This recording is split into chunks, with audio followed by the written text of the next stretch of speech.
Kaip atrado mano diena, kai turiu tą dieną organizavimą? Tai rytą pradėjau nuo kavos kaip visada, tada dar šiek tiek prisėdau prie kompiuterio atsakyti laiškus ir išvažiavau. Po 9:22 ir laukiu, kol dabar į mašiną ateis sesė Gabrielė, nes po ilgos pertraukos į organizavimą važiuojam abi vienu metu. Prieš atvažiuojant pas klientę noriu priminti, kad pasiruošimas visada prasideda iš vakaro, kai nuvažiavome į IKEA ir apsipirkome būtiniausių daiktų, kurių mums prireiks organizavimui. Tada juos susikrovėme ir dabar jau nešamės pas klientę į namus.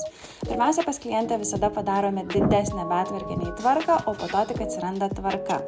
Čia taip pat parodau ir kokias dėžutės naudojame, tai jau minėjau ir per stories, kad jos labai fainos ir praktiškos vaikams, tada turėjom trumpą pertraukėlę, kur atsigaivinom.